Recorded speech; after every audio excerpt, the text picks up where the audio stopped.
Welcome to You Glow Vibe Lab, where we vibe high and glow brighter.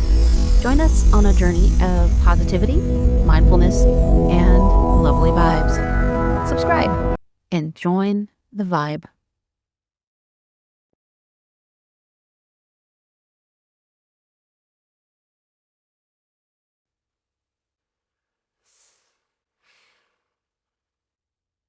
Before we open today's lab notes, we have to ask, what do you want to create right now? Welcome back to the lab. I'm a researcher here at You Glow Vibe Lab, just like you are. So this isn't a lecture, it's a space where we share the data from our own experiments in metaphysical thought. We are documenting our collective journey out of the blur of trauma and into a steady, crystalline creator sanctuary.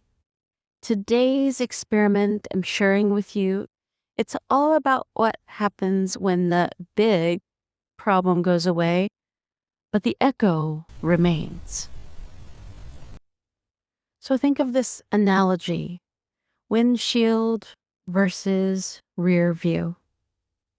In our research, we use the windshield analogy. Think of our lives like a car. There's a massive windshield and a tiny rearview mirror.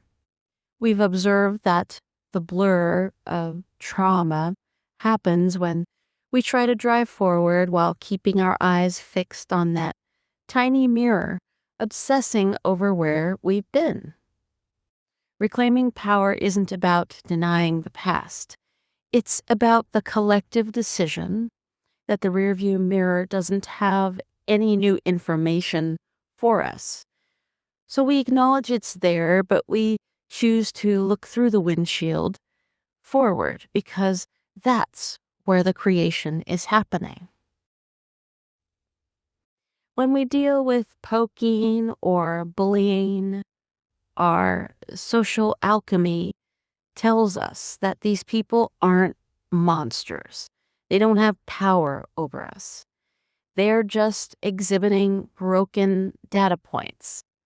So basically, they're leaking out their own misalignment, and it seemingly spills onto you. But does it really? When we see this as information rather than an intention to hurt us, then we get to stay plugged into our own power.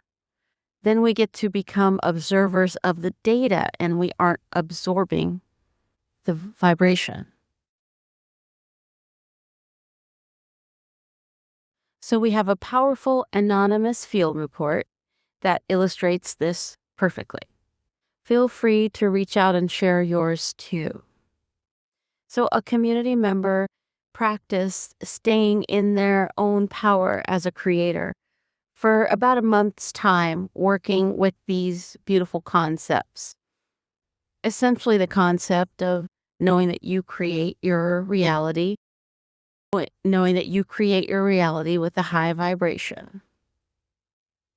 So a community member practiced staying in their creator sanctuary for about 30 days' time, refusing to tell themselves a story of difficult neighbors in their neighborhood. Amazingly, the result was a massive win. That family moved out. But here is the phase 2 data to be working with.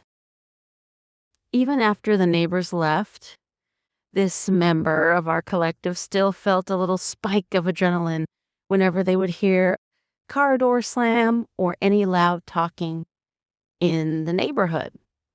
That is the residual blur. It's just a vibrational momentum, residue. The physical contrast moved away, but the mental habit was still scanning for any threat. So the correct thought here isn't to judge your fear, but just to soothe it, to realize that you, the universe, handled the physical moving away, and now it's time for you to work on some cleaning up that mental echo. So we stay with the practice until the silence becomes as real inside as it is on the outside. Your work started within and it reflected out, and you just keep repeating the process until all the cleanup work is done, and give yourself that grace. We are doing this work together, one segment at a time, one thought at a time. Let's bank some value in the comments before we part ways today. So, as an appreciation reset, what is one thing that we are genuinely appreciating right now? What's one thing you genuinely appreciate right now? As you move back into your day, what do you want to create right now? Let's go ahead and read through any comments together as we document this art as becoming. You may wish to leave one of your own. We'll see what comments await, and we'll see you in the next report.